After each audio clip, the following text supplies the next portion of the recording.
لا الہ الا اللہ ہے۔ یہ ایک ایسا کلمہ ہے کہ ہر مسلمان پڑھتا ہے، اور اسلام کی بنیاد اسی کلمے پہ ہے۔ لا الہ الا اللہ کے اوپر مذہب اسلام کی بنیاد ہے۔ آدم علیہ السلام سے لے کر اب تک تمام انبیاءوں نے لا الہ الا اللہ کی تبلیغ کی ہے، اس کی طرف دعوت دی۔ اس کی فضیلت سے کچھ نہ کچھ ہم واقف ہیں، لیکن اگر میں یہ کہوں کہ اکثر مسلمان اس کے معنی مفہوم سے ناواقف ہیں تو میں غلط نہیں۔ تقریر کے درمیان ساری باتیں آئیں گی، تو آئیے سب سے پہلے ہم اور آپ مل کر ایک بار نبی کونین صلی اللہ علیہ وسلم کی بارگاہ میں درود شریف کا تحفہ پیش کریں۔ اللہم صلی علی سیدنا مولانا محمد طب القلوب و دوائها وعافیت الابدان و شفائها و نور الابصار و ضیائها وعلی آلہ وصحبہ وسلم۔ لا الہ الا اللہ کے تعلق سے کہا یہ گیا ہے کہ یہ ایک ایسا کلمہ ہے جسے کہنا صدقہ ہے۔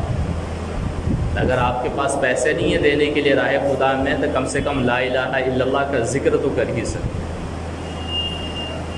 اور جب کوئی انسان سچے دل کے ساتھ کلمہ طیبہ لا الہ الا اللہ محمد رسول اللہ پڑھ لیتا ہے تو وہ مذہب اسلام میں داخل ہو جاتا ہے۔ کہا یہ گیا ہے کہ پہلے ہم اس کی فضیلت کی طرف آتے ہیں کہ کہا یہ گیا کل قیامت کے دن ایک بندے کو لایا جائے گا میزان عمل کے پاس، جہاں پہ سب کے نامہ اعمال تولے جائیں گے،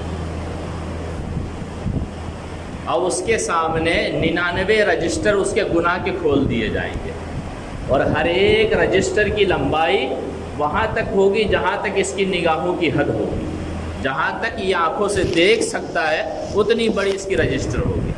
سب میں گناہ ہوں گے، نیکیوں کا نام نہیں ہوگا۔ پھر ایک کاغذ کا ایک چھوٹا سا ٹکڑا لایا جائے گا جس پہ لا الہ الا اللہ لکھا ہو۔ ظاہر سی بات ہے کہ 99 رجسٹر جس کے گناہوں سے فل ہو، اگر ترازو کے ایک پلڑے میں رکھ دیا جائے تو کون سا اعمال لایا جائے گا دوسرے پلڑے میں جو بھاری ہو جائے؟ کہا گیا کہ کاغذ کے ایک ٹکڑے پہ لکھا ہوگا لا الہ الا اللہ، اسے لا کر ترازو کے دوسرے پلڑے میں رکھ دیا جائے گا۔ اس کا رکھنا ہوگا کہ جس پلڑے میں لا الہ الا اللہ لکھا ہوگا وہ پلڑا بھاری ہو جائے گا، اور صرف ایک کلمے کی بنیاد پر اس انسان کی مغفرت ہو جائے گی اور اسے جنت میں ڈال دیا جائے گا۔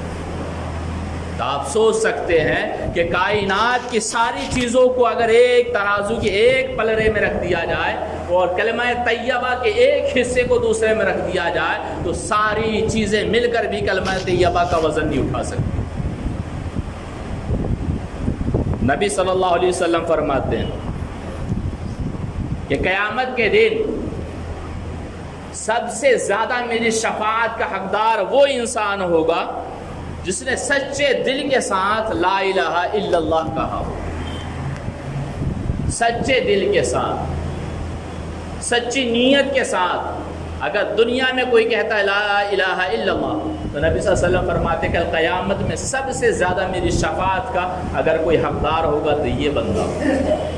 وہ ظاہر سی بات ہے کہ جنت اس شخص کا بدلہ ہے جس نے سچے دل کے ساتھ پورے اخلاص کے ساتھ کلمہ طیبہ پڑھا ہو اور اس کے متصادم یعنی اسے ٹکرانے والی چیزوں سے بچا ہو اور کلمہ طیبہ کے حقوق کو اپنی زندگی میں لاگو کیا ہو، تو اس کے تعلق سے نبی صلی اللہ علیہ وسلم فرماتے ہیں کہ جس نے لا الہ الا اللہ کہا اور اسی پر اس کی موت ہو گئی، جس نے لا الہ الا اللہ کہا اور اسی پر اس کی موت ہو گئی، دخل الجنہ، تو وہ جنت میں داخل ہو جائے۔ لیکن شرط یہ ہے کہ پورے اخلاص اور سچے دل کے ساتھ کہے، اور کہنے کے ساتھ لا الہ الا اللہ سے ٹکرانے والی جو چیزیں ہیں ان سے اسے بچنا بھی ہے۔ وہ لا الہ الا اللہ کے جو تقاضے ہیں، جو اس کی چاہتے ہیں، ان چاہتوں کو بھی پورا کرنا ہے۔ کہا گیا کہ یہ شہادت گہے الفت میں قدم رکھنا ہے۔ لا الہ الا اللہ محمد رسول اللہ کہنا لوگ آسان سمجھتے ہیں، شاعر کہتا ہے کہ یہ شہادت گہے الفت میں قدم رکھنا ہے، لوگ آسان سمجھتے ہیں مسلمان ہونا۔ اگر کوئی لا الہ الا اللہ محمد رسول اللہ کہہ دیتا ہے تو مطلب یہ ہے کہ آج سے میری زندگی ویسی گزرے گی جیسا میرا رب چاہتا ہے، آج سے میں وہی کام کروں گا جس کام کو کرنے کا حکم میرے نبی نے دیا ہے، آج سے وہ کام نہیں کروں گا جس سے میرے رب نے مجھے روک دیا اور نبی نے روک دیا۔ شریعت نے جو کام کرنے کا حکم دیا ہے وہ کام کروں گا، جن سے روک دیا اس سے رک جاؤں گا۔ یہی تقاضا ہے لا الہ الا اللہ محمد رسول اللہ۔ ایک بخاری کی حدیث ہے کہ اللہ تبارک و تعالی جل وعلا فرماتا، حدیث قدسی ہے کہ مجھے میری جلال، کبریائی اور عظمت کی قسم، جس نے لا الہ الا اللہ کہا سچے دل کے ساتھ، میں اسے جہنم سے ضرور نکالوں۔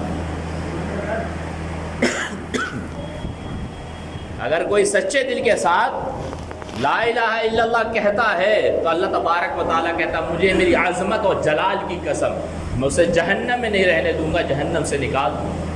ایک دوسری روایت ہے بخاری کی جس میں نبی صلی اللہ علیہ وسلم فرماتے ہیں کہ اگر کوئی سچے دل کے ساتھ، اخلاص کے ساتھ اور کلمہ طیبہ کے جو تقاضے ہیں ان تقاضوں کے ساتھ لا الہ الا اللہ کہتا ہے تو اللہ تعالیٰ جہنم کی آگ اس پہ حرام کر دیتا ہے۔ تو جہنم کی آگ ایسے بندے کو نہیں جلائے گی جو لا الہ الا اللہ کہے۔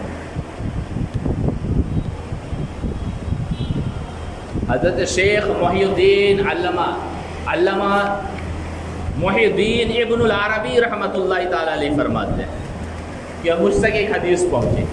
وہ حدیث کیا ہے کہ من قال لا الہ الا اللہ 70,000 غفر له ومن قیل له غفر له ایضا۔ تو مجھے ایک حدیث پہنچی کہ جس نے 70,000 مرتبہ لا الہ الا اللہ کہا تو اس کی مغفرت ہو جاتی ہے، اور جس کے لیے 70,000 مرتبہ اس نے کلمہ طیبہ لا الہ الا اللہ کو پڑھا اس کی بھی مغفرت ہو جاتی ہے۔ کہ یہ حدیث مجھ تک پہنچی۔ علامہ محی الدین ابن العربی علیہ رحمہ کہ اتفاق سے میری ایک جگہ دعوت تھی، دعوت میں گیا تو وہاں ایک نوجوان تھا۔ نوجوان کی خوبی یہ تھی کہ وہ کشف میں بہت ہی مشہور تھا۔ کشف کا مطلب یہ ہے کہ آنکھوں کو بند کر کے چاہے مردے کا حال ہو یا زندے کا حال وہ پتہ کر لیتا تھا۔ تو پورے علاقے میں مشہور تھا کہ یہ کشف میں بڑا باکمال ہے، جو کشف کرتا ہے اس میں یہ خطا نہیں کرتا۔ وہ کشف کے ذریعے اللہ تبارک و تعالیٰ چھپی ہوئی باتیں اس پہ ظاہر کر دیتا ہے۔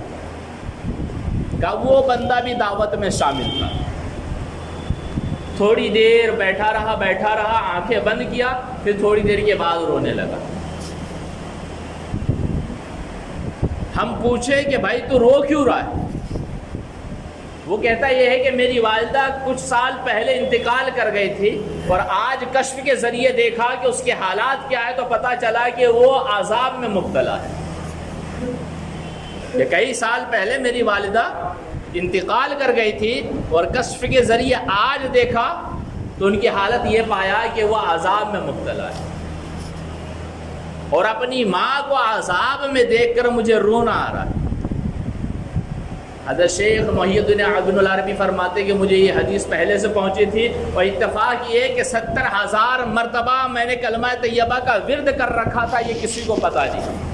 میں اسی محفل میں بیٹھے بیٹھے چپ چاپ 70,000 کلمے کا ثواب اس کی ماں کو پیش کر دیتا ہوں کہ دیکھتا یہ ہوں کہ تھوڑی دیر کے بعد وہ نوجوان مسکرانے لگتا ہے۔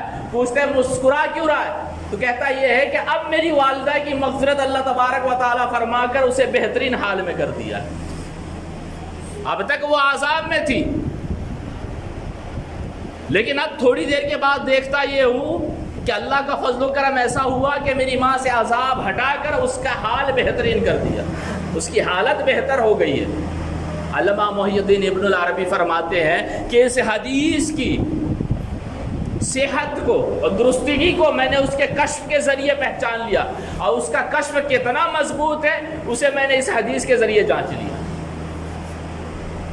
تو اس محفل میں مجھے پتہ چل گیا کہ یہ نوجوان کشف کا پکا ہے، اور اس محفل میں مجھے یہ بات بھی پتہ چل گئی کہ یہ حدیث پکی اور سچی حدیث ہے کہ اگر کوئی 70,000 مرتبہ کلمہ طیبہ کا ورد کر لیتا ہے تو اللہ اس کی بھی مغفرت فرما دیتا ہے، اور 70,000 مرتبہ کلمہ طیبہ کا پہلا جز لا الہ الا اللہ جس کے لیے بھی پڑھا ہو اس کی بھی اللہ تعالیٰ مغفرت فرما دیتا ہے۔